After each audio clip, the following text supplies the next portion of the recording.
Hello, everyone. Welcome to Baking 201. Tonight is week 4. Can you believe it? Week 4 already is going by so fast. So tonight we're going to make a lemon poppy seed cake with vanilla glaze. So let's go ahead, turn on your ovens to 350 and set your sinks. Start your sinks.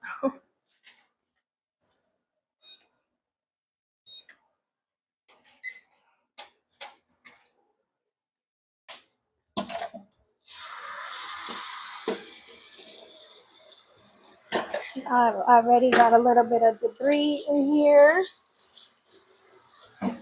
You guys don't forget to grab your daily heart needs up top. If you're just a fly on the wall tonight, make sure you're liking the live. We want to make sure we meet our goals for tonight.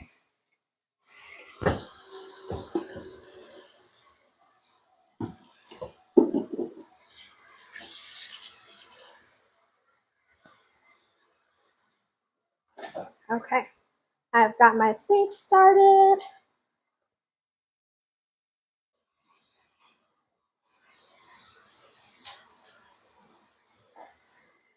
All right, and let's go. So your mise en place should be ready. So we're going to go ahead and go over that right now while the sink is filling, and I hope I don't let that fill up.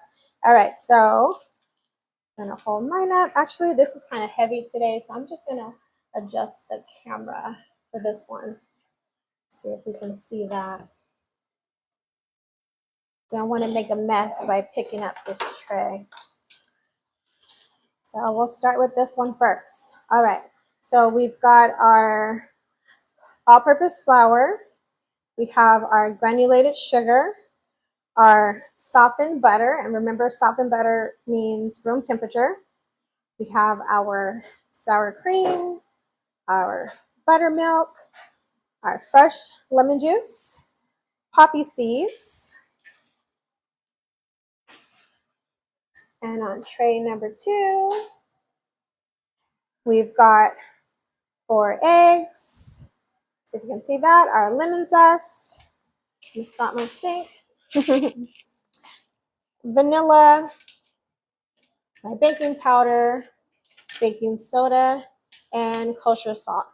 And remember, we use kosher salt because that's going to bring out the flavor, make it more of a robust flavor.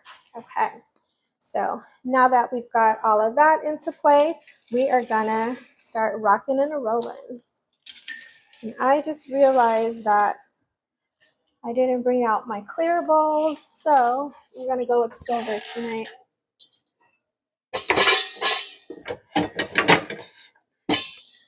We're going with silver.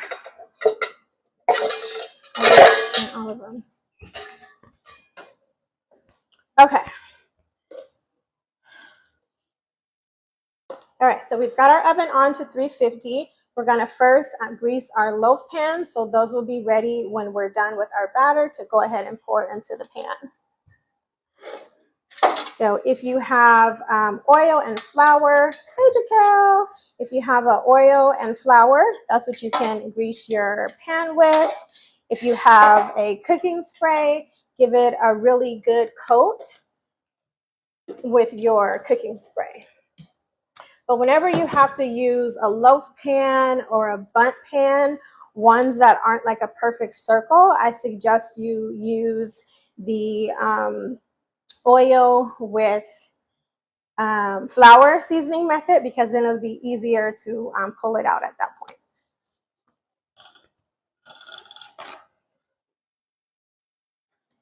So let me grab oil.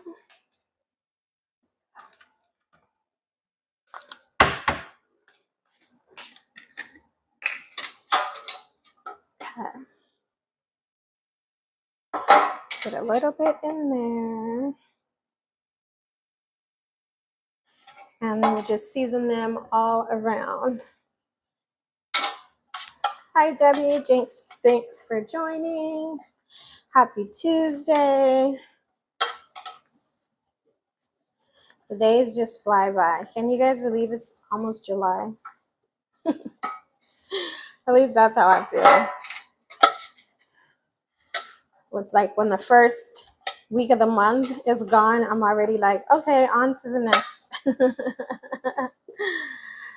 Tonight we are making lemon poppy seed cake with a vanilla glaze. Did you get my email? Okay, so I'm gonna put some flour in here. And yes, you may be a bundt pan. That's actually the comment that should be panned instead of the other one. Yes, you can use a bundt pan. And when you do that, make sure that you season it very, very well. And then when we get to the step that we're actually filling the pan, you want to fill it to about like 3/4 full. And that's where we make a noise right there. But you also want to shake off as much excess flour as you can so that that's not sticking to your cake. Oh, you didn't check your email? You gotta check them next time. All right, so I'm just gonna making a mess with this flour over here.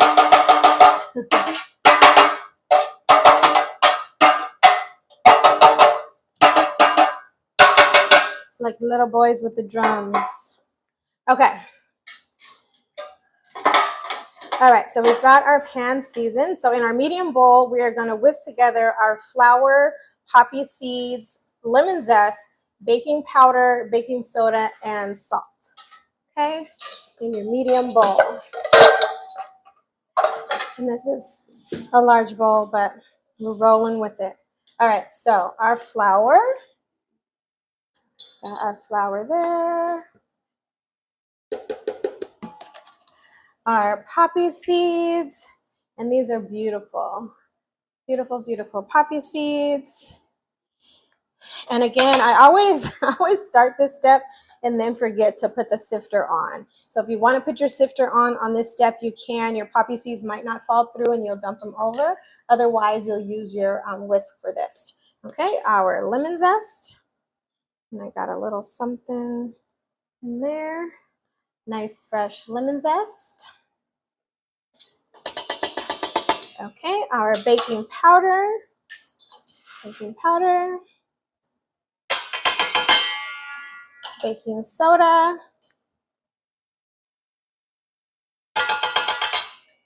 and our kosher salt.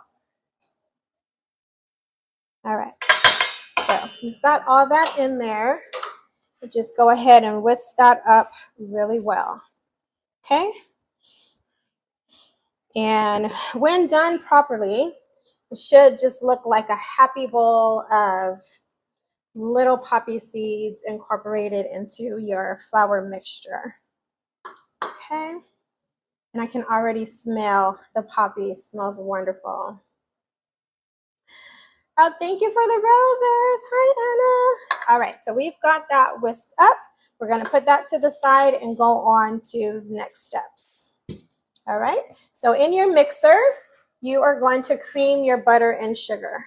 So go ahead and get your butter and sugar inside your mixer.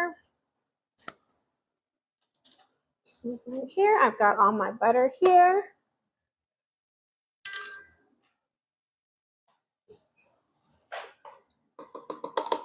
Or butter, that was sugar. Got all my sugar here.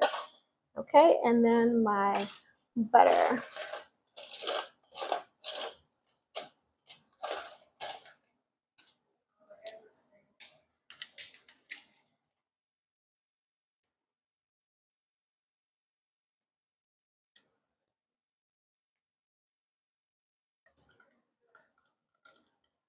All right. Oh, thank you. Thank you for the big shout out.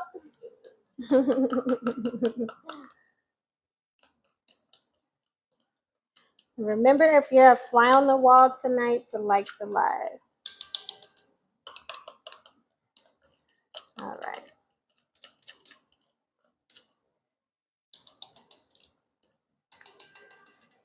Okay. Don't forget to always start your mixer low. Got my butter and sugar in here to start creaming. Always start it on low so that you don't get a big puff of sugar, a big puff of a cloud of whatever you've got in here. You don't want to make a big mess. So always start low, and then you can bring up the speed to bring it high. And when we cream our butter and sugar, what we're looking for is a nice, creamy, fluffy consistency. Okay, that's what you're going for. And as I see right now, if you see that anything is sticking to the sides, you can turn it off, scrape it down, and incorporate it. You want to make sure that you get everything incorporated inside. I've got some butter sticking to the sides here, some sugar too.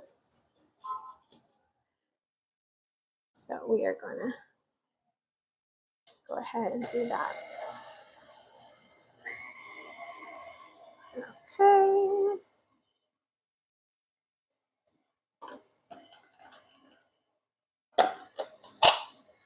Hope everyone's doing well out there.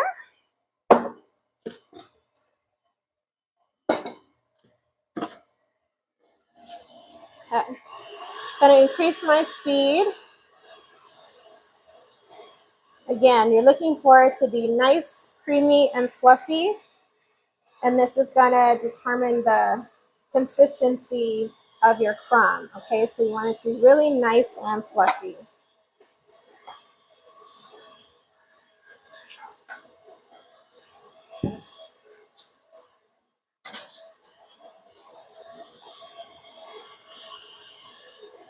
Just going to speed mine up a little bit more.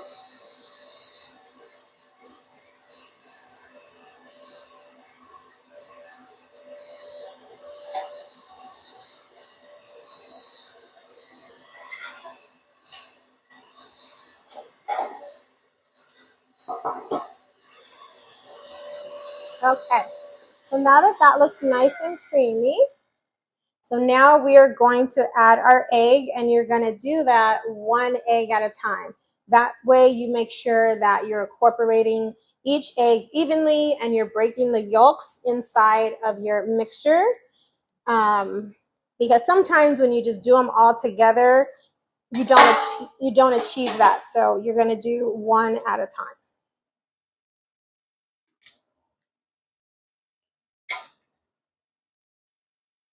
So I'm just going to go with one egg. Oh, that was two. Didn't mean to do that, so I'll watch it. I'm just going to watch to make sure that both of the yolks get broken and the egg is getting incorporated evenly. Okay, great. So I've got both of my yolks broken. I'm good to go. Hi, Takia. Okay, and now I'm going to try to do one more egg. There we go. One more egg. So that was three, and then I've got one more to go. And I've got all of mine in. Happy to see you too. Thanks for popping in. All right, so I've got all four of my eggs in, and this is mixing together beautifully. It's got a nice creamy yellow color. I'm going to stop it for a second just to scrape down the sides. We'll do it a little bit more and then be on to the next.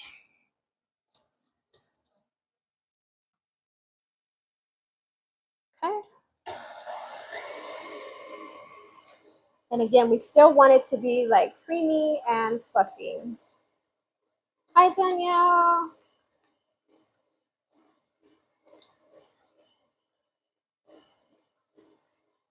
Okay, so that's nice and creamy and fluffy. So on to, what step are we on? 5. Okay, step 5. So in a small bowl, we are going to make another mixture. So in a small bowl, we're going to mix our sour cream, buttermilk, lemon juice, and vanilla. So those are the 4 ingredients that we have left on our mise en place. Okay, so our sour cream. Nice bowl of sour cream there. Thank you for the hand hearts.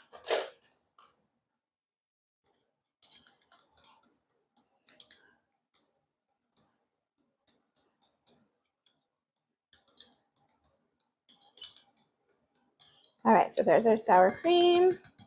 We're gonna put our buttermilk carefully because it's like to the brim in the bowl here. Okay, our lemon juice. Yummy lemon juice. Oh, what's that? That was so cute. A game bowl. Oh, thank you. That was so cute. There's our lemon juice.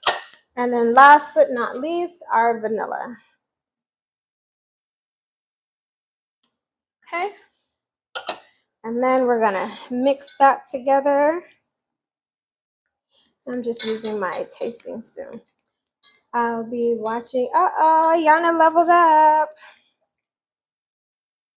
Watching back on YouTube. Awesome. So we'll see your cake when that comes in. So since you're a fly on the wall tonight, Danielle, make sure you are double tapping that screen. We've got a ways to go. Trying to get to 100,000.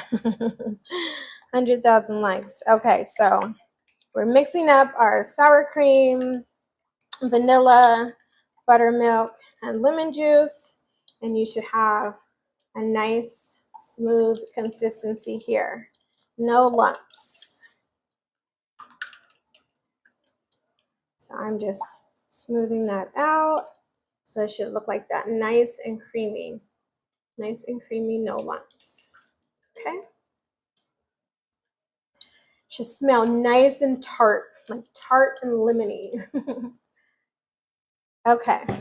So next up, we are gonna add, move our camera here. Okay, so next up, we're gonna add our dry ingredient mixture and our wet ingredient mixture to our first wet ingredient mixture, so our cream mixture. We're gonna add both of these, but we're gonna alternate, okay, until we're done. And I usually like to use a cup measure for this so I don't make too much of a mess. But let's see how it goes. Okay, so start with the dry since you do have more of this. Nico! So I'm gonna put some dry in here.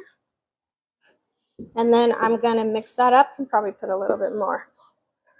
Maybe do like a third of it. Okay, so do a third of that dry mixture. Start low. Smells so good, I can smell the poppy seeds. Okay, so we've got some of that in there. And then we're gonna add some of our sour cream mixture. Can we see that? Tilt the camera a little bit more. Getting our sour cream mixture in there, about a third of that. Okay, and mix, start low, let it incorporate. So we're gonna alternate doing this until we're done. So it should be about 3 and 3. You wanna put about a third of this at a time, your dry mixture, and then you wanna put about a third of your sour cream mixture in, but alternating though, alternating the dry and the wet. So I'm gonna put a little bit more of my dry. And we do this also to ensure that it's all getting incorporated evenly. You don't want to have a lumpy cake. You don't want to overmix it because when you dump everything all together, that makes you overmix it. You don't want to do that because that's going to affect your crumb. We want a nice, light and fluffy crumb for this cake. So more sour cream mixture. So it's all about taking your time and not trying to just dump everything in there all at once, okay?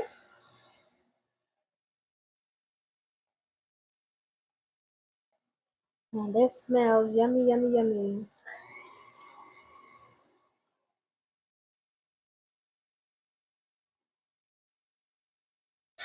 Okay, so I can do the last of my dry mixture now. Okay. I'm all done with that. And once I incorporate that, I have the rest of my little sour cream mixture here.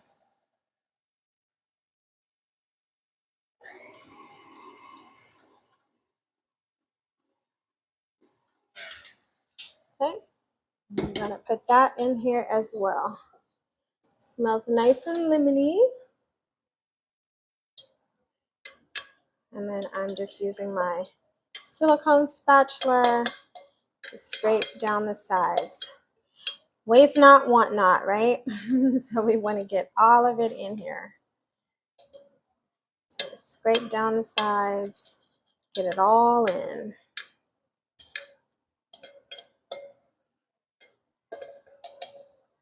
Oh, made a little bit of a mess, but it's all gone. Okay, then I'm going to scrape down my sides first.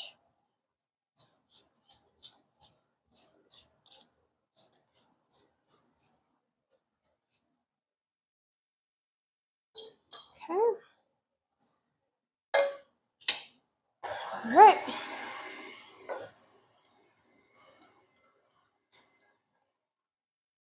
How's everyone doing out there?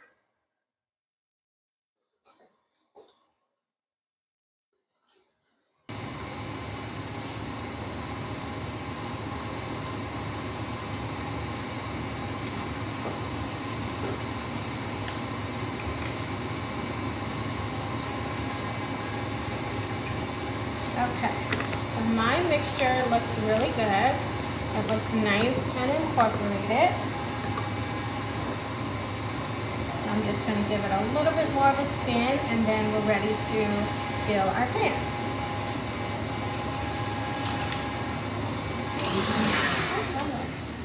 All right. So I'm going to go ahead and scrape my beater.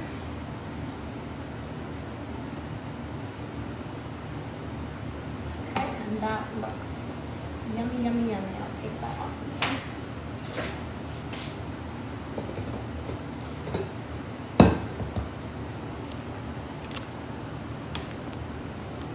Okay, so now I've got my batter here. It's ready to go and fill my pans. So you should be able to fill 2 pans with this, maybe a little bit more. I got a 3rd pan here. I think I told you guys to have 2 or 3 pans ready. Go ahead and taste the batter, the best part.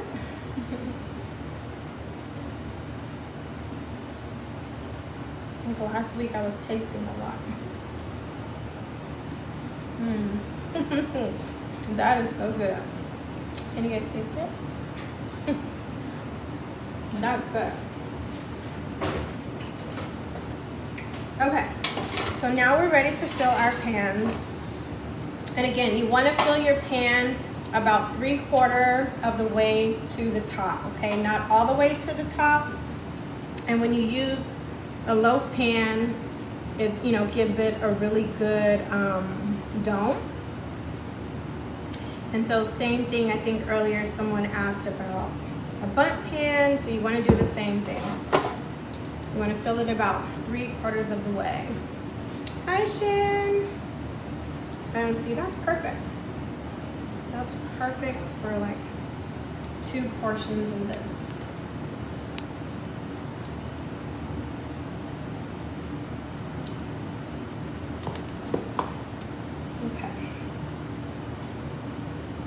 If I were doing this for a client, I would bring out my scale and put each pan on the scale to make sure that they weighed exactly the same, so they would get loaves that are identical. But right now I'm just eyeballing it. And then I've got some chunks at the bottom, so I'm not gonna scrape all of that in here. But this batter is good. Do you guys mind if I taste it one more time before I pop it in the oven? All right, so we've got that. All right, so I've got my 2 pans, and then she says sure. Yeah, I'm gonna taste it one more time. It's so good. So what do you need your tasting spoons for? Okay. So now we're gonna set in the oven, set the timer for 55 minutes.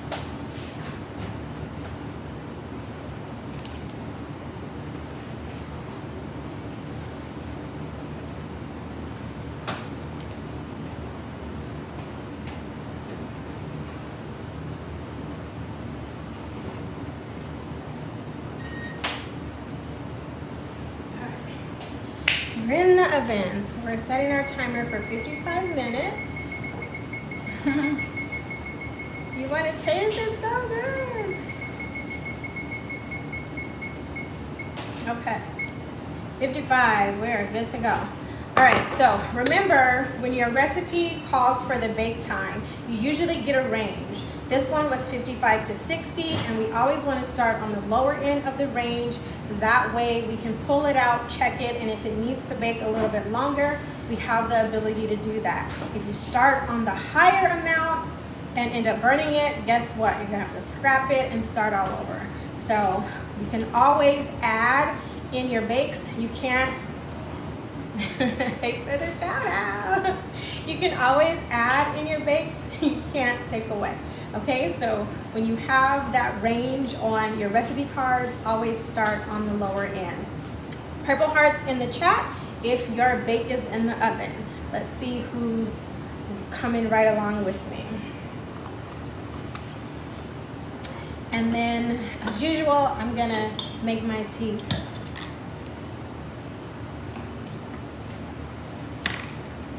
Purple hearts in the chat, awesome.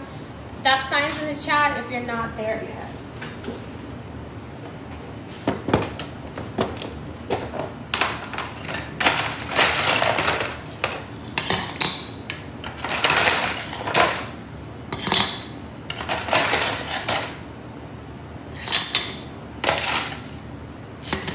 I like a lot of ice, can you guys tell? Make it nice and cold. It's like I can't drink anything that's room temperature. It has to be really cold or really hot, no in between. And in the restaurant world, we say hot food hot, cold food cold. And hey, I gotta have it cold.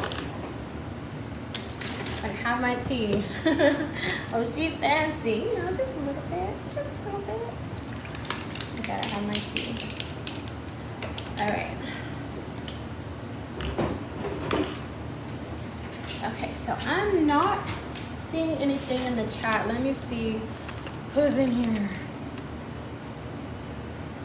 Ayana, Shan, Danielle's a flying all the while. Jason, Jaquel, hi Plain Jane, hi Lavender Queen, hi Size Me, hi Stacy.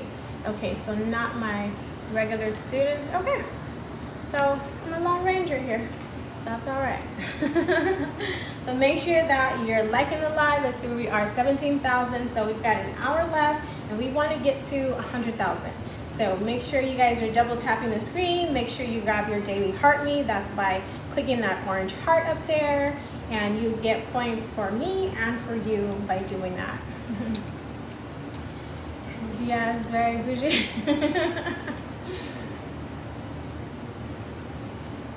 How you wanna call me bougie? Hey, I'll take it, I'll take it.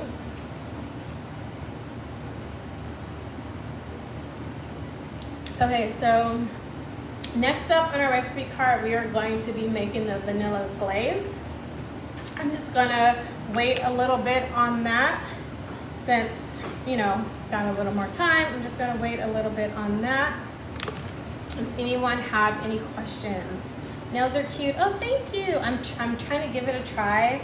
I have not had acrylics in I think like 15 years. I think it's been a really long time. So I'm trying to give it a try. Trying to up the aesthetics for my content.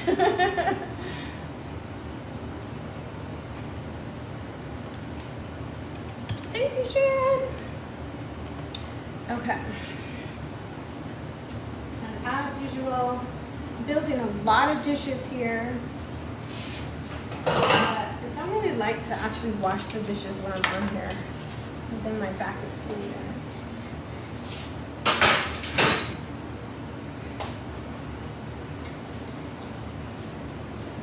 wash off my hands a little bit. Okay, your favorite nail tech is in class. I know, right? How are yours right now? I haven't seen them in a minute. And I think I did this like 2 weeks ago. So it's like already time to go back. I guess I can clean a little bit. Jolly, welcome Jolly. Okay, I'm getting my ingredients ready here for the glaze, and I guess I can clean up a little bit.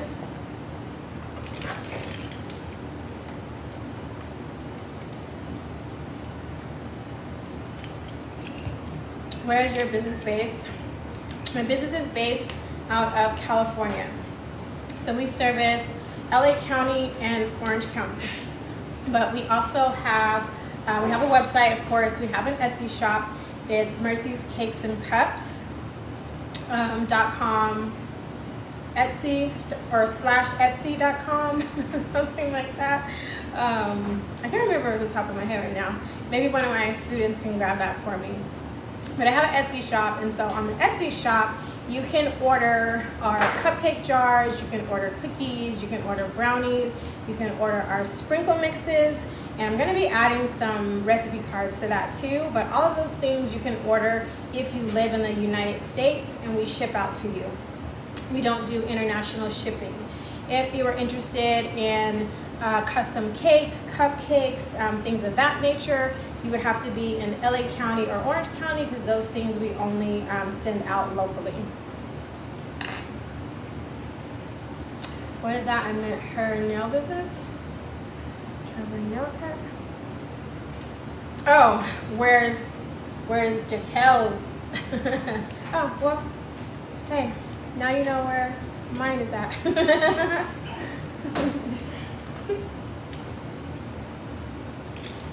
Yeah, Jaquel's in Jersey.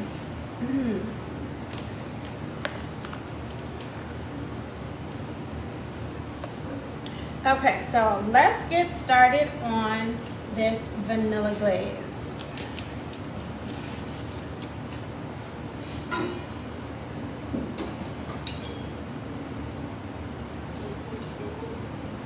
So I've got my small / medium bowl here.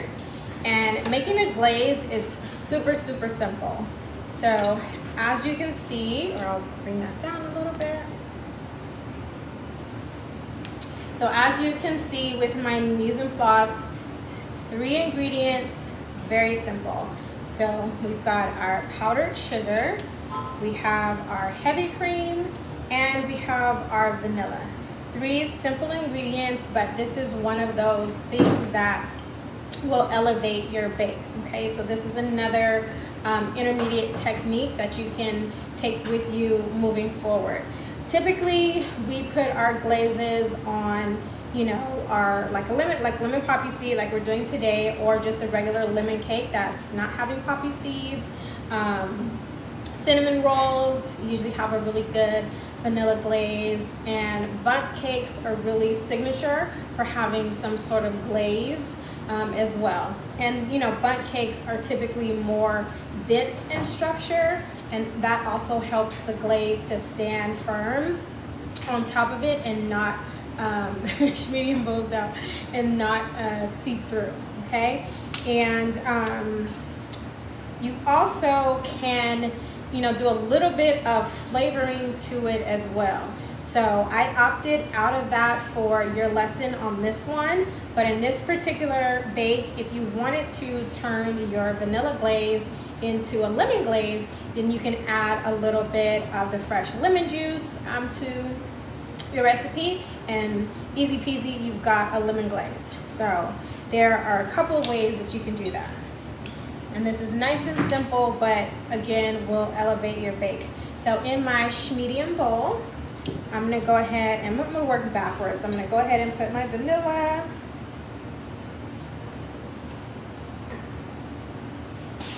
I'm gonna put my heavy cream. And I, as with everything, like to make sure things are well incorporated, so I'm just gonna whisk those two really quick, nothing major, just a quick little whisk like that. And so you see now, instead of it being white, it's a nice beige tone. Okay, and then now I'm going to gradually add in my powdered sugar. So just a little bit at a time and whisk it up.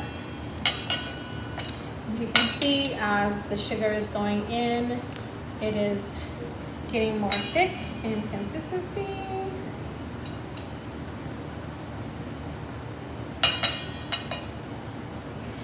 And then the color will start to lighten as well.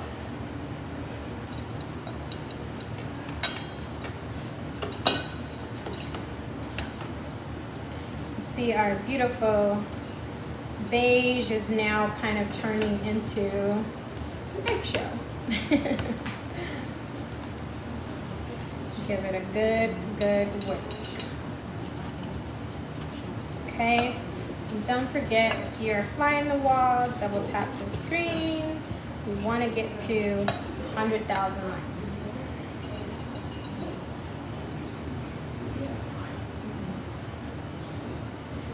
Okay, and I think I mentioned before in the last class, I'll mention now because I can feel the tension in my forearm for this. Make sure you have a really good whisk, okay? As I'm continuing to add the sugar and the glaze is starting to thicken, I'm having to put more power into my whisking. So you want to make sure that you have a nice sturdy whisk that's going to be able to withstand the tension of your mix. And look at that glaze, nice and beautiful, and of course I can't wait to taste it.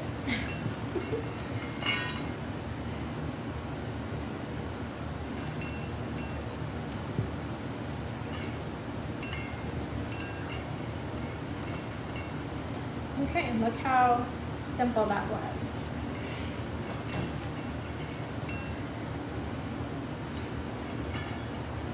Okay.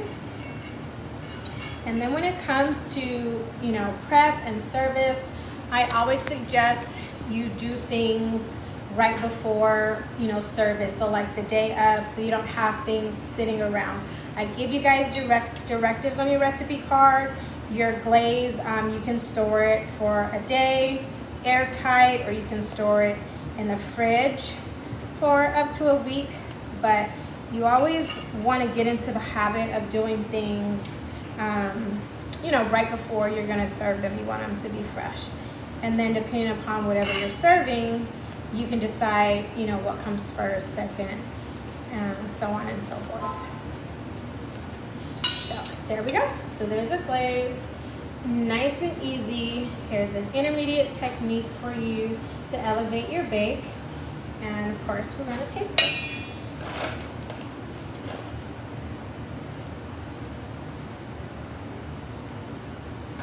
And this is lots of sugar, so I'm going to go a little bit.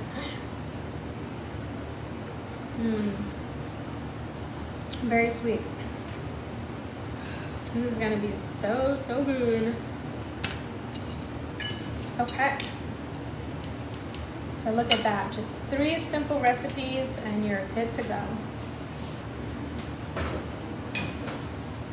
Or not simple recipes, but simple ingredients.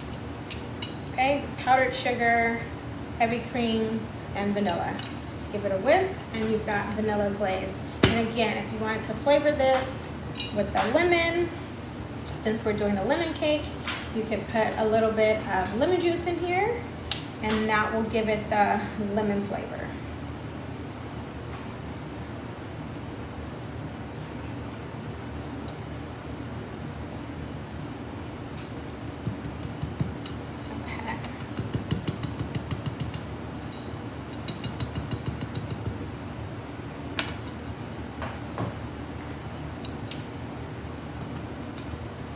So I'm going to cover this and put it to the side, and then it'll be ready for our cake when we bring out our cake and cool our cake.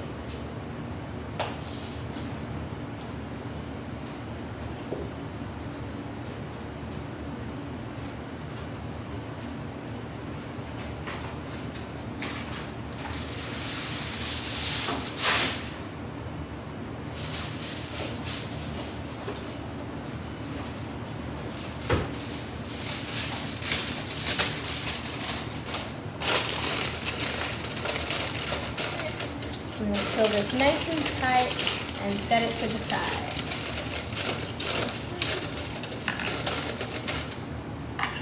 And we've still got a bit of time on our timer. Does anyone have any questions?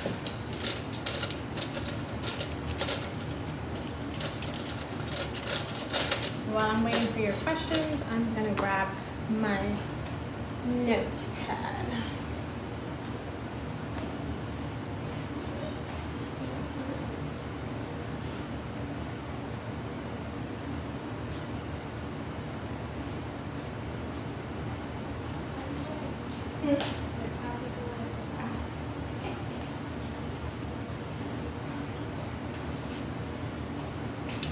Okay. Put that off to the side.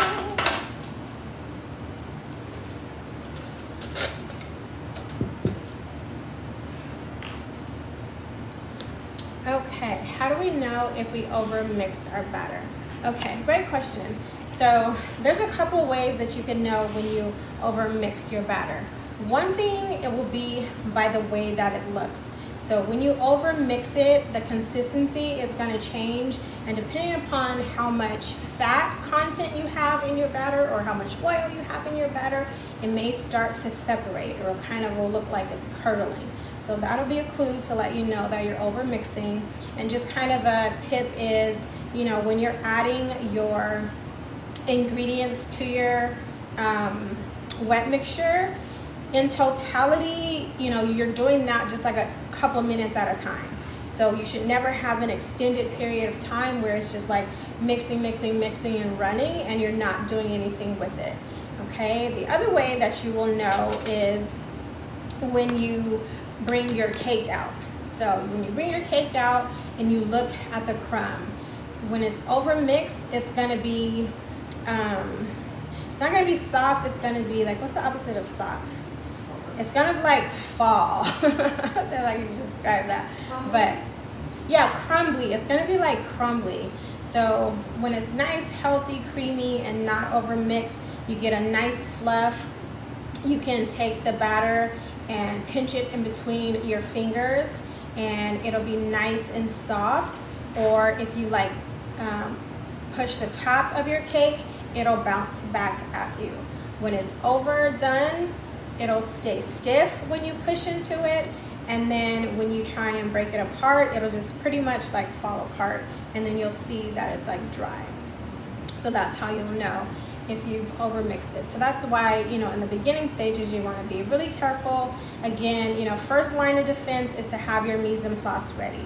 So if you have your recipe card and you map out your mise en place, as you're putting your batter together, you're not going to have to stop and say, oh no, you know, I forgot my eggs. Oh no, I forgot this, or I forgot that. You will have everything laid out for you, and that will omit the chance of you having to leave that bowl sitting there to go grab something or prepare something else. So that's your best line of defense, is to have your mise en place ready to go, so you know you've got everything there, and it's just step after step after step getting your bake done. And again, just watching it. Your recipe card will always, you know, give you that directive, those adjectives like you want it to be smooth, you want it to be incorporated, you want it to be well mixed. Like there'll be those key phrases in there that help you figure out what it's actually supposed to look like when you're mixing it up. So all those things paired together should help you not overmix your batter before you get even to the step of getting it into the oven. And then again, setting the timer is always critical. And we've all done it, you know, we've all done it. You're like, oh yeah, I'll, you know, remember or whatever. And then you forget, right? And then you smell it and it's like, oh my gosh. And then sometimes it's just too late. So your timer will also be another line of defense. And again, you want to set your timer for the lesser number of whatever the recipe calls for. So if it says 10 to 12 minutes, you want to set it for 10.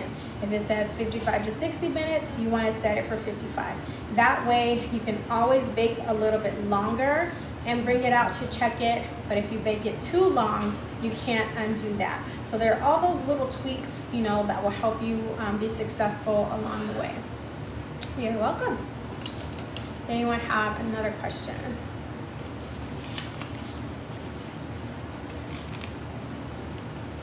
And then I just wanted to look in my notes just to look a little bit deep into class. So for next week, week 5, we are going to be doing cupcakes and cake decorating in some capacity. So you guys have made cupcakes before if you took the class last semester. If not, we're going to do a really simple vanilla. You guys have done that before, but I'm going to be teaching you how to layer a cake. And when you're learning how to layer a cake, vanilla is the best flavor to start with. It's going to be better in structure. You can manipulate it a lot without having too many issues. So when you do something like a chocolate, something like a red velvet, carrot, when you start getting into those other flavors, it gets a little bit more tricky. So we're going to start with a simple vanilla, but you're also going to do an intermediate technique paired with the cupcake to elevate your skills. So next week you're going to bake cupcakes and you're going to bake a cake. So there's going to be a duality there. You're going to do a cake and I'm going to teach you how to do a compote with that. So you're going to elevate your cupcakes and then you're going to do a cake, and we're going to start with the decorating process so you guys can learn how to stack a cake. So that's going to be week 5. Week 6, so then you'll freeze your cake and then bring it back out for week 6. And for that, we'll continue on to the decorating process. So you'll be able to learn some new techniques for decorating. And again, all these little tweaks are going to help you for your table service moving forward. Like I said, like we're on week 4, but I can already see the elevation in your presentation, okay? And I know I sound like a broken record, but it really helps for you to pay just as much attention to how you're presenting your bakes as you do baking themselves, right? You go through all this work, you put all this effort, and then boom, you're slopping it, onto a plate. No, you don't want to do that. You want to make sure that you present it beautifully as well. So some of you, I did corrections on your homeworks for your plate presentations, but just know that that's what I'm looking for moving forward as well, because that's a part of the presentation. People eat with their eyes first. Eat with their eyes first. Okay, and then moving on from that, week 7, we're going to do some cool holiday stuff, because that's going to be right before the 4th of July, which is crazy, right? That's why earlier I'm like, it's already July. And then week 8 is going to be the final, and we'll be out of here. So we're already halfway through. Isn't that crazy? Like, I feel like we just got started. So it's so crazy just how time flies and goes super, super fast. So that's just kind of a peek into what we've got coming down the pipeline. And so for this one, my brain is glitching for a second. For this one, again, you're doing your vanilla glaze for your simple technique onto your cakes. And I'm trying to think what other cake. I think a pound cake. Pound cakes you can do a vanilla glaze for, or a 7-Up cake you can do a vanilla glaze for. Again, more of a dense cake will be the ones that you start first doing those glaze, because they can hold them a lot better. Anyone have any more questions?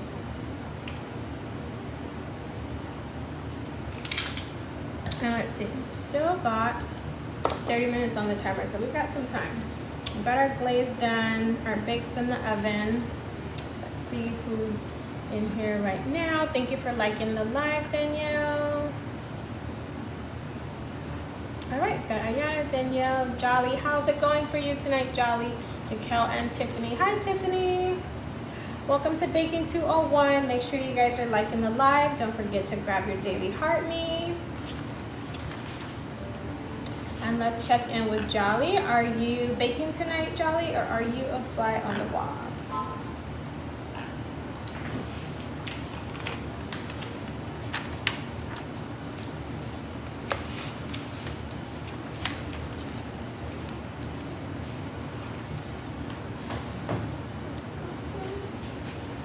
And did everyone see, did you all see your bakes on TikTok?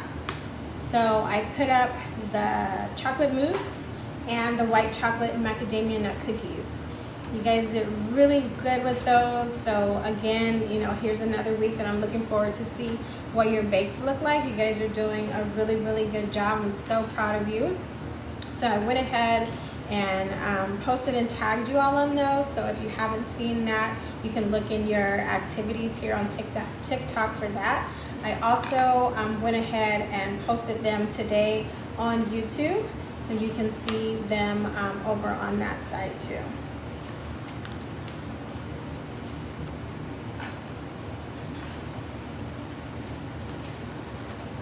And each and every one of you has elevated from the beginning until now. Hi Chantal, thanks for joining.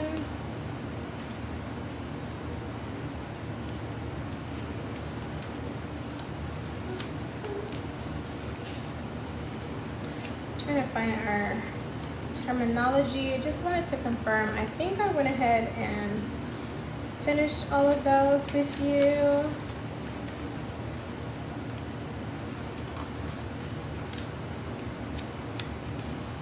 Trying to look for it in the syllabus here where I made some notes. Find it.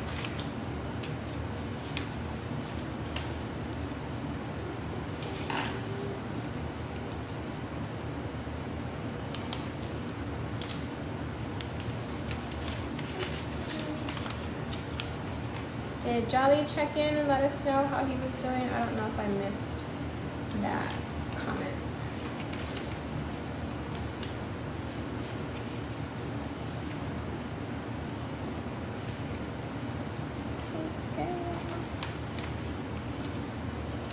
Oh, there it is. Let me see. No check-in. Okay. Might have the hands full. I know it's hard too, like since our class is interactive, it's hard to get some commentary too, because I get it if you're trying to get your batters done, get your bakes in the oven.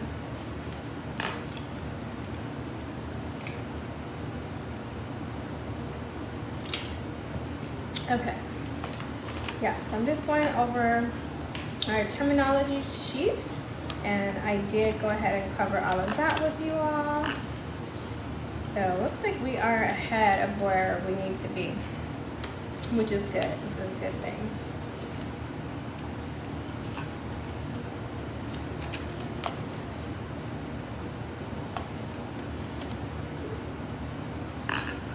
So we've got Father's Day coming up this Sunday. So you guys have, so you've done mousse, you've done a cookie, and now you've done a specialty cake. So my objective is to hopefully encourage you to do a Father's Day bake this weekend. So I'm sure you know what's Dad's favorite. Does he like cake? Does he like cookie? Does he like, more of a confection? And if so, you now have 3 more recipes in your tool belt that you can do something, from scratch, handmade for Dad that I'm sure he will love. So if you saw that on your syllabus, extra credit this weekend if you do a separate bake for Dad, and that'll be really, really cool. And if you took the last class, you could do cupcakes and do something, cool for Dad on the cupcake front. Does anyone have plans, any baking plans for Dad yet? Or now that you have the idea, say, okay, yeah, maybe I'll do that this weekend for Dad. What do you guys think?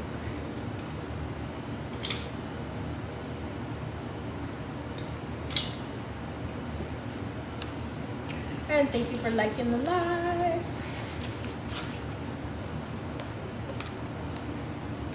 I'm gonna cover up my flour here.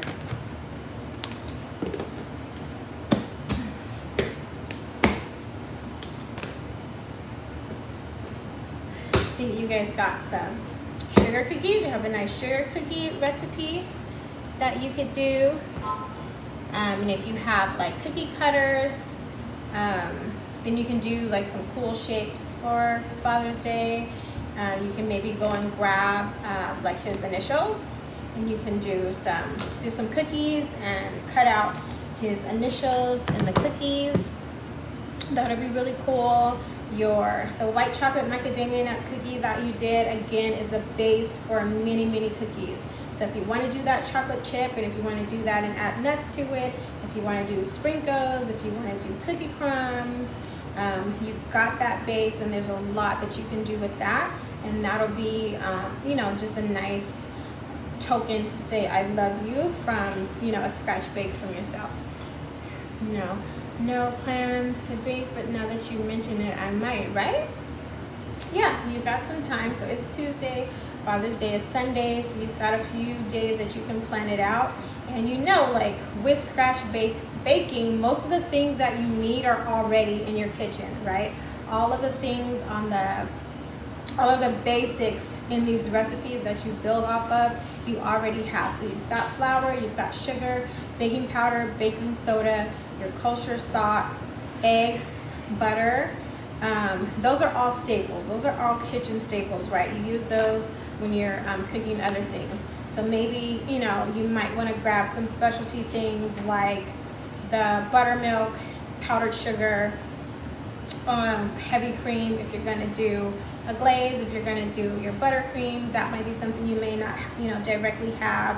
Or if you want to do the specialty cookie or gourmet cookie, let's just say if you wanted to do chocolate chip with walnuts, which, ooh, that sounds really good, then you might have to go grab some chocolate chip with some walnuts. So this is, again, another, inexpensive way that, again, you can show, tokens to dad, like, hey, here's some love on a plate. and they'll love it, and then you've got your, you've been working on your presentation, so you can, really step that up too. And they've got some really cool, plating out there that you can use. Like, always start low before you go high, so always go to, your Dollar Trees, your Dollar Generals, what's the other one? Oh, Family Dollar. So like those three, you can always start with those, and they have, some really cool things that you can use and build off of that. Then you can, come up a step above that. You can go to Ross, you can go to Marshall's, Home Goods, things like that, and then find some really cool plating options there too. So we're not just gonna grab like a what are those plates called? Is it a solo plate, or I can't think. Like, I know they have a name, but not just like a paper plate. So you can just buy a plate that just costs a couple of dollars, and then that will elevate your presentation when you give those out. And then you can just simply put some plastic wrap on top of it, or okay, let's just say if you do cookies, you can find a really inexpensive cookie jar, and you can present the cookies in a cookie jar with a bow like that, and that will also elevate your presentation. Or we know like dads like mugs because they drink coffee a lot, so you can find a cool mug and put the coffees in there, or not coffees, put the cookies in there, wrap that, and have just more of a cute presentation with your bake. So just something to think about. And then of course, if you decide to do that, make sure you send me an email, because I would love to see whatever creative things that you come up with for dads for Father's Day. And what else can you do? Same thing with your cakes. They have these, like, they're called cello bags, or like cellophane bags that you can get at like Michael's or Hobby Lobby. And so they're essentially like a plastic bag, but it's like professional looking. So say if you do like your poppy seed cake in a loaf pan, or if you did a banana bread in a loaf pan, then you can get a cello bag from, like I said, a Hobby Lobby or a Michael's. You can get a cello bag, slip the loaves into that, and then tie it with a nice ribbon on the end. And that's great for a presentation. So that's like, hi Angelica.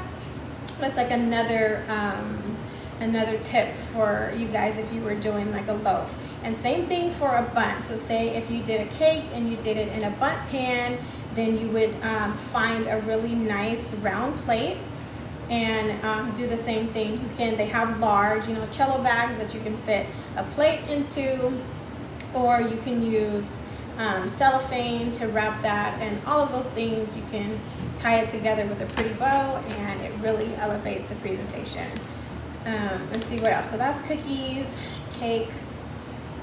What else did we say? Oh, and then mousse. You know, that would kind of might be a little bit more tricky, unless, let's say, if you're entertaining dad at home, then maybe you can go the route of the mousse.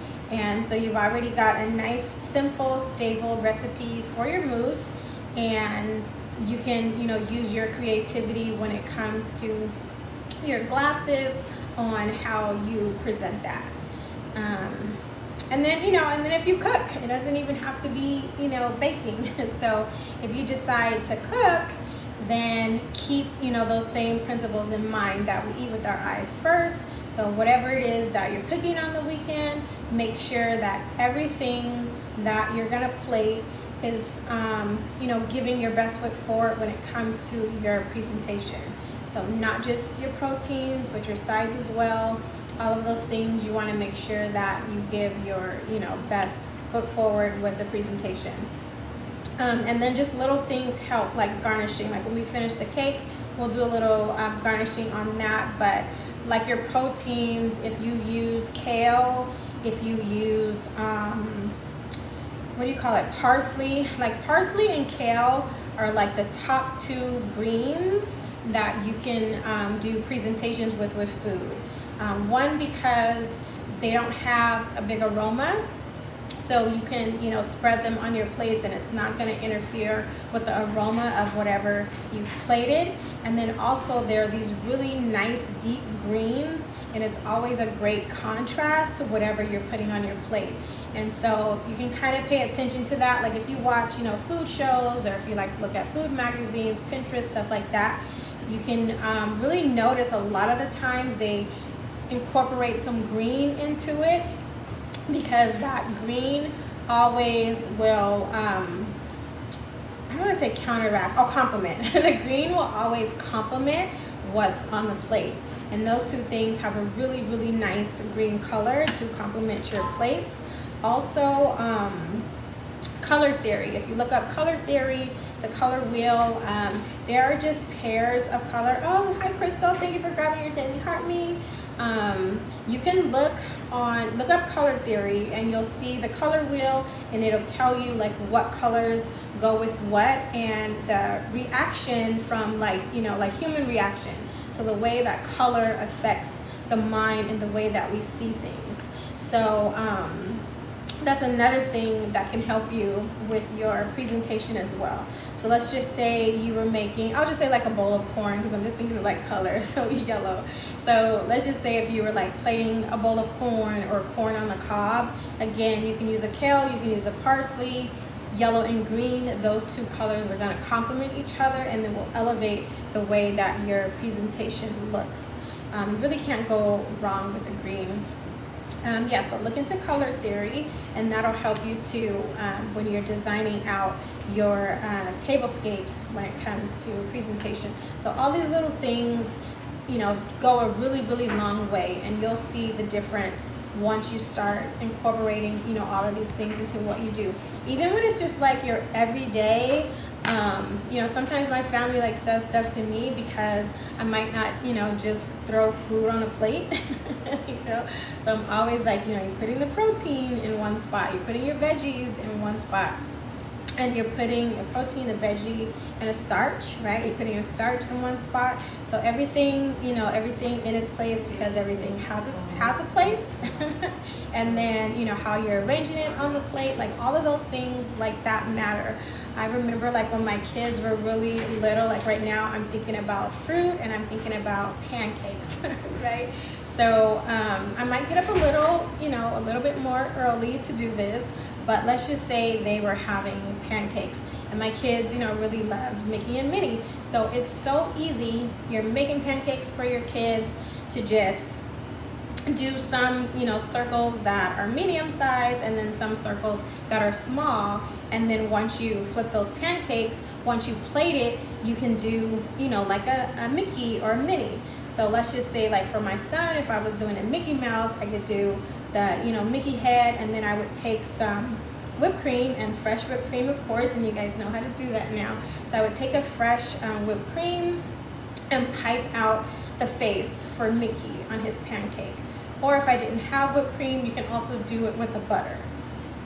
So that's one thing that you can do. And then for my daughters, for Minnie, then I would take strawberries and then cut up the strawberries, and then you can put, you know, like a little bow on the ear, and that signifies that it's Minnie. And then do the same thing either with the whipped cream or the butter for the face. And that, you know, just little simple change instead of just like giving them a stack of circular pancakes.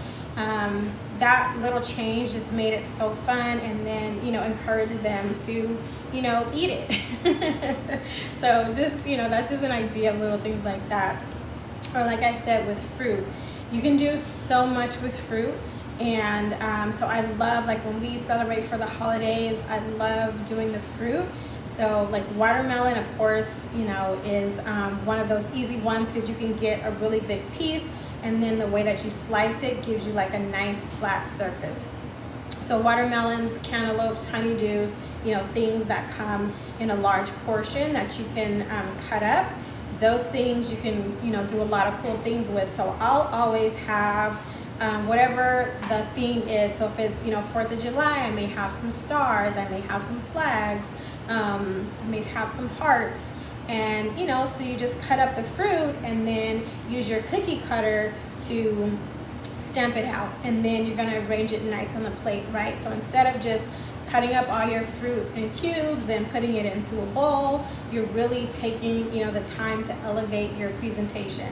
So that's, you know, something that you can think of as too. So like invest in a really cool cookie cutter kit. And I know like you can get kits on what do you call it, on Michael's, on Hobby Lobby. They have like a 50-piece kit or a 100-piece kit, you know, just depending upon how much you want to invest in it. They have small cutters, they have large cutters, and then usually well, not usually, but they're really good at putting out things that match whatever holiday is happening. So if it's Valentine's Day, you'll see everything's that, you know, it's like hearts. If it's Christmas, everything is like, you know, trees. So you can invest in these little kits, and then that will help you be more specific to the theme of the holiday that you're doing. But again, you can also get a simple one where it's just the basic shapes like a heart, a star, a square, a circle, and then, you know, just take that extra time to elevate your presentation when it comes to that. So it's really easy to do that with the fruits. Like 4th of July coming up, like I said, we're going to do something really cool. But just off the top of my head, one thing that I usually do for 4th of July, obviously, is like red, white, and blue, right?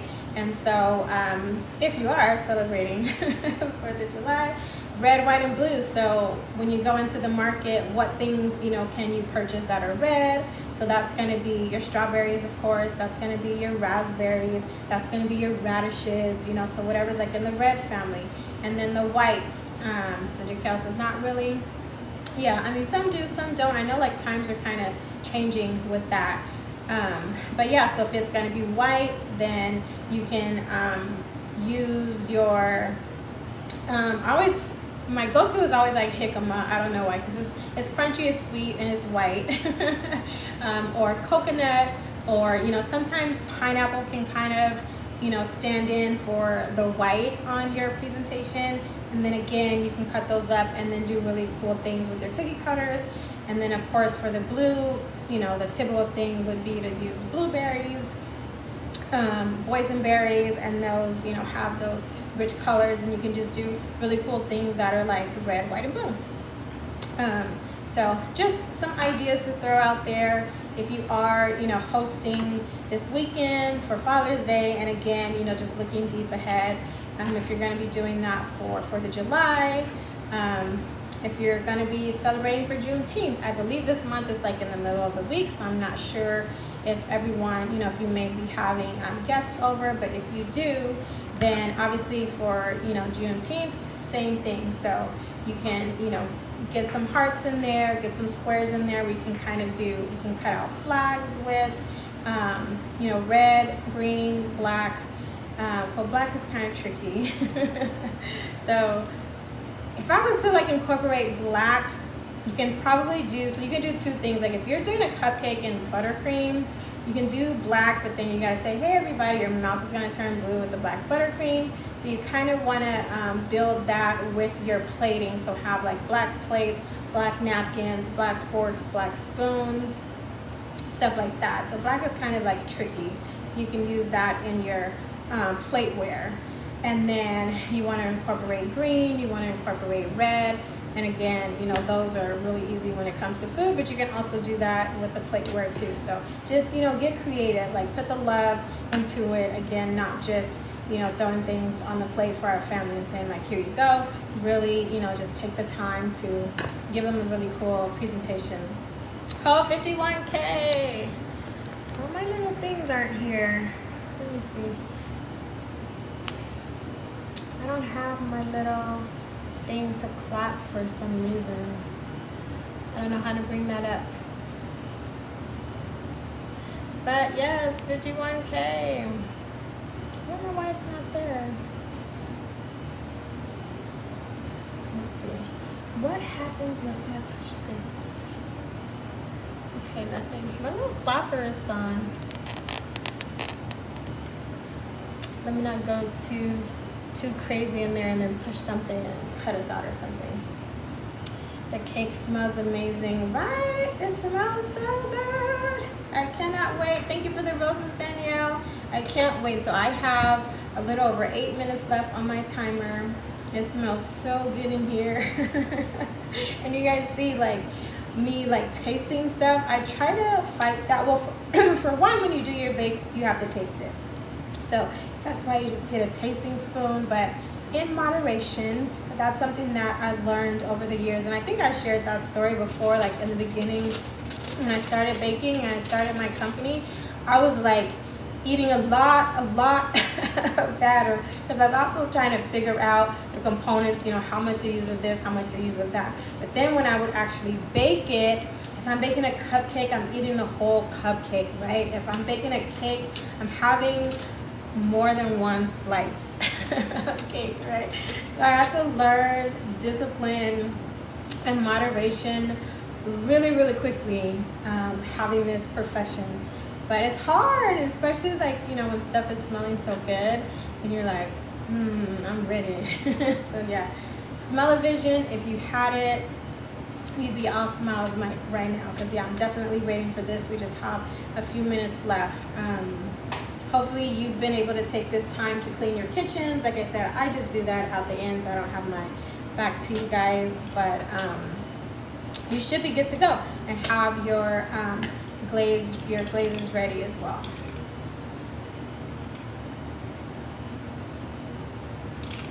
Does anyone have any questions on presentation? Let's see, what else for a presentation? Yeah, and just, you know, your serving trays, your serving dishes, you know, try and start investing in those things. You know, again, if you're, you know, like hosting for this, because that's something, you know, for years I've always done that, and so I've collected a lot of this stuff over the years. I don't know if you guys watch, what's that show with Chip and Joanna? I can't think of it right now, but if you guys know what I'm talking about, Chip and Joanna, and they flip houses. What's it called? Okay, so I love Chip and Joanna, but right now I can't think of what the show is called. But Joanna, love her. So they, you know, she has a Lion Magnolia table, and, you know, she just does all these cool things, and she's, you know, a designer, and she has a really good eye for, you know, the aesthetics of things. And so, you know, she has a warehouse just full of stuff, right? So whatever holiday, whatever theme, you know, she has a warehouse like full of things. And Chip, her husband, he's always like, oh my gosh, it's like hoarders, you know, when you go in there. But it makes sense, you know, for someone like her, because you're constantly like rotating the things that you're serving. And I'm the same way, just like on a smaller level. Like I don't have a big warehouse, but over the years I have invested in a lot of plating for presentation. And also when I had my storefront, you know, I really had to, like every holiday, I had to change the shop. Everything I had to change the shop. So it, you know, throughout the year it was always changing. And my storefront was also in a mall, you know, and so the mall is also, you know, doing these like really cool things. So I would always match that. So I have just like this bank of, you know, things for presenting stuff that I'm like, yeah, it's a little hoarderish, you know, but it's organized. And I can always, you know, like rotate, and then when I look back at pictures, or, you know, if I've got to like post stuff on social media, then I can really change out the looks of things, the plating of things, because, you know, I've just invested over the year and that sort of thing. So I encourage you to start, you know, your journey on that if you haven't done so already. And, you know, of course, I'm not saying, you know, go out and break the bank, but just, you know, little by little. And again, start low. You know, it probably sounds, you know, a little crazy to say, oh, go to Dollar Tree, go to Family Dollar, whatever. But you just, you know, use your judgment on the quality of the things that they have there, and then, you know, start from there. And then again, you know, home goods, Ross, Marshalls, you know, they have like home goods sections, and they have, you know, just really cool things that are inexpensive that you can, you know, add to your inventory, and just, you know, just little by little. So there's some tips on that. Thank you for the roses. Thank you for liking the live. We're at 56K. I don't know why like my little like clapper thing is gone, and I don't know how to bring it back. But we're trying to get to 100,000. Just got a few minutes left. I have a few minutes left on my timer, so we're gonna bring our cake out and be rocking and rolling. So yeah, presentation, effects. I know like my effects button is gone. It's usually right here at the bottom, and that's gone. And I went to more, and I don't see any of that.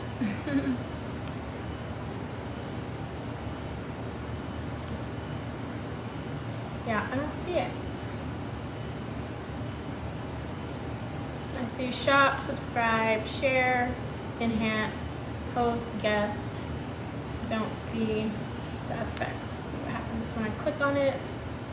Nothing happens when I just click right on the screen. So I don't know.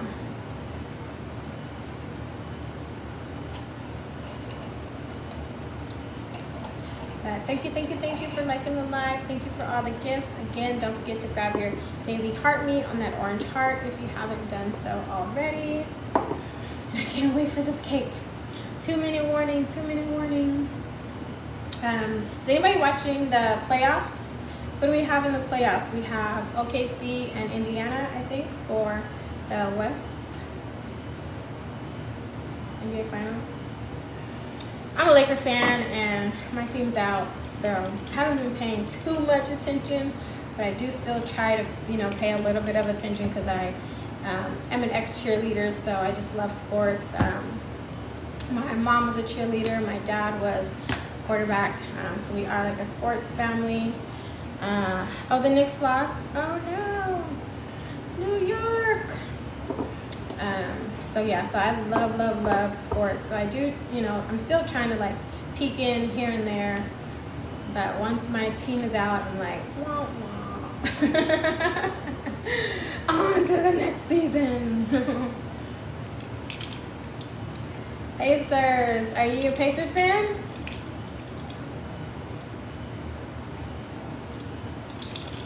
Yeah, Pacers are really good, and I love, like, I'm, you know, of a certain age, and so Reggie Miller, he would always give us the blues. But yeah, love basketball, love football. Oh, you're a Knicks fan. Oh, you and Jaquel. Jaquel, you're a Knicks fan too? So New York, what's going on with the Knicks? Why the sad face? What's happening? Yeah, I'm growing up West Coast, you know, California. Both of my parents were Knicks fans. I mean, not Knicks, Lakers fans. My parents went to school with a couple of the players, so that's all I knew. You know, just growing up, it was purple and gold, and transferred onto me, transferred onto my kids. And my kids are kind of like transferred a little bit, but you know, we're all pretty much Lakers fans. There's a few of us in our family that are Warriors fans, because again, you know, California West Coast, but yeah, my fiance is a Lakers fan. Yes, go LA. Oh, there's a timer. Okay, let me check this.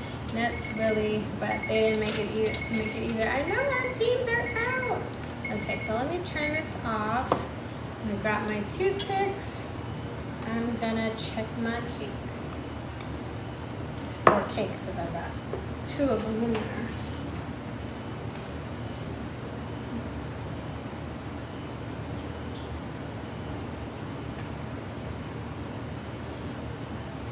Oh, it smells so good. And it looks really good too. So I'm just gonna use my toothpick to test. And I'll just bring this to the camera to see that. Look, it's already nice and golden brown. So I always test the center because that would be the least baked, and see my toothpick came out clean. So on the 55 minutes, that's good for me. So it's nice and golden brown on the edge, and then checking the very center, my toothpick comes out clean. So I'm gonna go ahead and bring this out. Make 2 of them.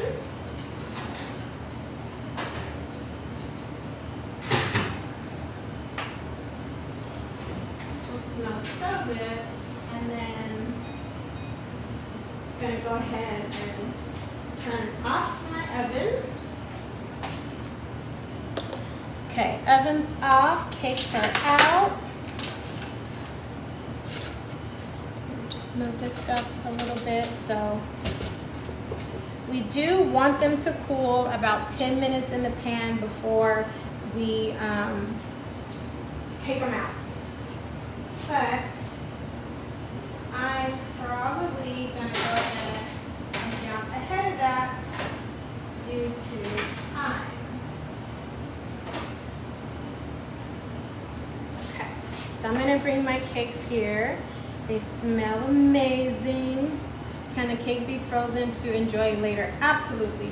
So if you're going to freeze your cake, this is what you're going to do if you're going to freeze your cake. So let it cool completely, okay? You don't want it to be warm at all. So let it cool in the pan for 10 minutes. Take it out of the pan and let it cool on your cooling rack until it's completely room temperature, basically. You don't want it to be hot, okay? And then from there, you're gonna wanna wrap your cake in saran wrap. So give it a good wrap to where all of the sides are covered. So wrap it in saran wrap, and then you want to put it into a freezer bag, not a storage bag, a freezer bag. So you know they have, you know, the really big gallon bags, but some are just storage bags and some are just freezer bags. You want to use the freezer bag because that one, the millimeters of plastic, it's thicker, it's a heavier, denser plastic than a storage bag. So you want to make sure you're actually using a freezer bag,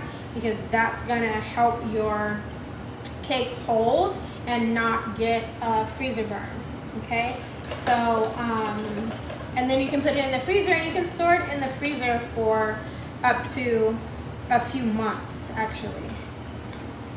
And then when you want to eat it, you wanna take it out of the freezer, and you wanna thaw it in the refrigerator, and then bring it out to the counter. And that's how you want to thaw it out. This smells so good. Yeah, so make sure, so that's one of those things that, you know, I would say don't, you know, skip that step. Make sure that you actually, you know, invest into some real freezer bags. Because then, let's just say, you know, a month from now, you go to take out your cake, it's going to be freezer burn, it's not going to taste right, and then you're going to be upset because you just wasted, you know, a cake.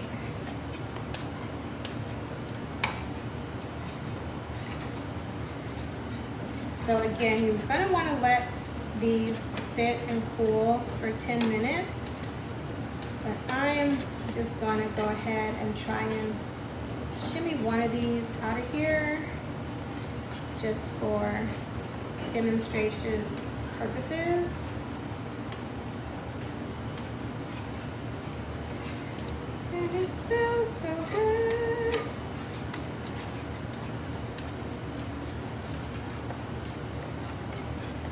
So I'm doing this many times. Again, like I season the pan pretty well, but I want to make sure that when I bring this out, it doesn't break. Hopefully it doesn't break. But when you let it sit and cool, it has more time to set, and so the odds are in your favor that it's not gonna break.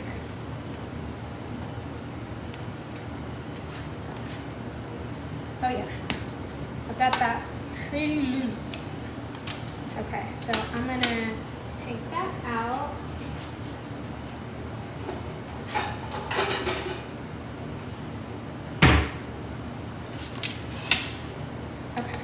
So I'm just gonna do this for like a little chill, so then we can get the glaze on there.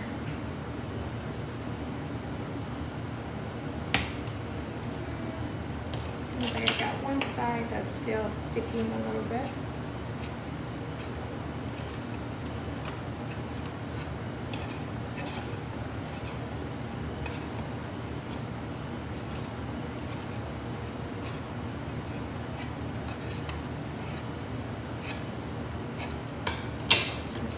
To pop it. Okay, now I can see it's gonna come out all the way. Got a little bit of the bottom still stuck right there, but that's okay. So this is pretty hot, so I'm just gonna put this in the freezer to do a little chill, and then we will glaze it.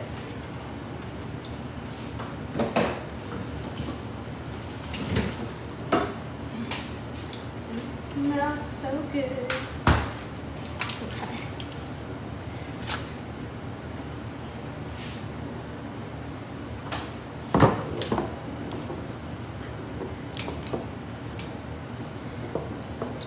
Connect this really quick so this other one can go ahead and chill on here. Yeah, so if you did the loaf pan, the recipe called for 55 to 60 minutes. So again, always start on the lower end. In your bundt cake, you're probably the cake said, I'm ready to get, right? Like, glaze me. All right, so I'm gonna put this one here. That, so that one will actually let it completely cool.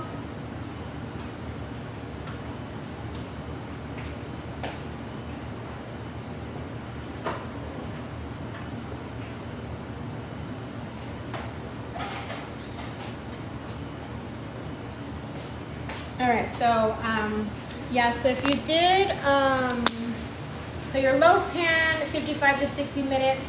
If you use a bundt pan, you want to cook it about the same, like 55 to 60 minutes. And that's like a 10-cup size bundt can. I know they're different sizes, so average one is like 10 cups. If you want to use a 6-inch pan, so just, you know, have a circle, then you can bake it for about 35 to 40 minutes and check. If you want to use an 8-inch pan, do the same thing. You can do like 45 to 50 minutes and then check on that. So different pans, different bake times, because they have different consistencies, different shakes. Oh, thank you for grabbing your daily heart me. Holla at your girl, that's cute. So different pans, you know, call for different bake sizes. And my inner thoughts are like, hey, eat this cake right here. And then, wow, it's so good. No, it's so good. Can't wait for you guys to eat this. So good. And then look at the crumb. You know what I'm talking about? On the crumb. Can you see that? It's nice and fluffy. Nice and fluffy. So that's a goal. Don't eat that one too.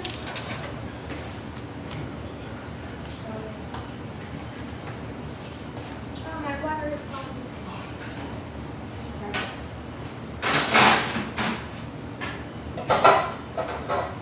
Make another.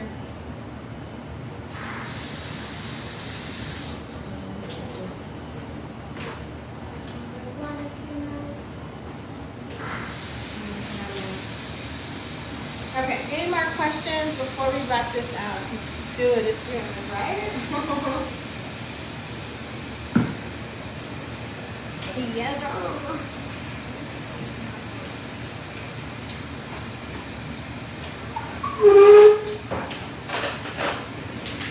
I'm going to use a fork for my glaze.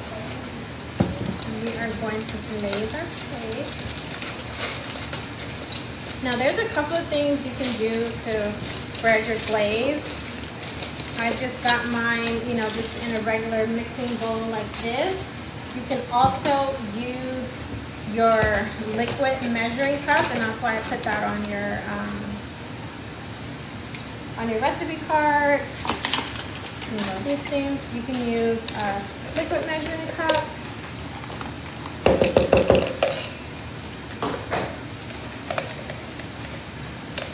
And with that, use your silicone spatula to get it in here. And then you can glaze it. Put something in there. And then you can glaze it because it's got a lip on the cup. You can also use, like if your measuring cups have a little lip on it, then you can use that as well. Let me see.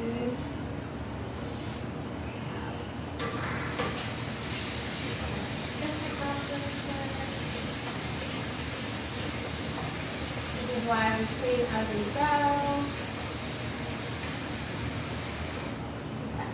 I think I will use the cup. I was just about to say your water. I know, right? I always do that. Turn around like, ah. All right, so I'm gonna use my liquid measuring cup. So I'm gonna taking my glaze and just kind of waking it up, zhuzhing it up a little bit so that it's nice and runny. Okay, and then I'm gonna transfer to my liquid measuring cup. That way I have the little spout to control the pour. Okay, remember, like, it's all about the presentation. So getting that out of there.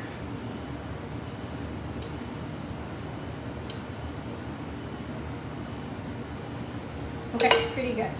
So now let's just go ahead and present our bank.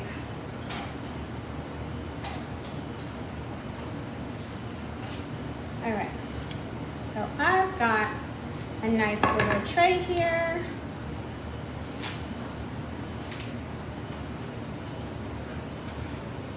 I'm gonna go ahead and take my cake. Okay, put it on my tray, just like that.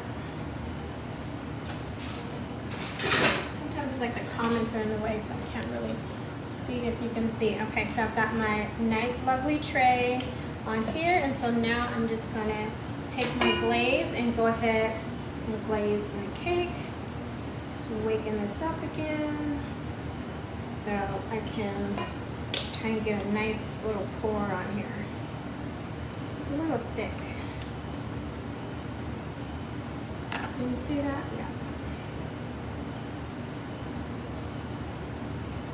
So I'm gonna go this way. Nice little glaze like that.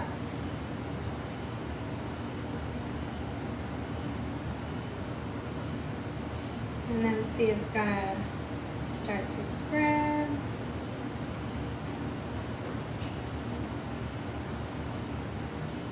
Okay, so you're gonna do this for your bake. And then for homework, I want you to take a picture of your glazed lemon poppy seed cake. And then I want you to cut a slice and then take a picture of the inside so that we can see the inside as well. Okay, so it's going to be 2 pictures for homework. One will be your glazed cake uncut, and then 2 will be your glazed cake with a slice cut so that I can see the inside, because that'll allow me to see your crumb. And that looks pretty good. Okay, and then also, you know, we spoke about presentation, so another thing that you can do is you can add a little more of your lemon zest. So I'm going to do that. Okay, so you can leave it plain. You can leave it plain just like that if you like, or if you want to elevate the presentation a little bit, you can just add a little more lemon zest to the top. So I'm going to do that.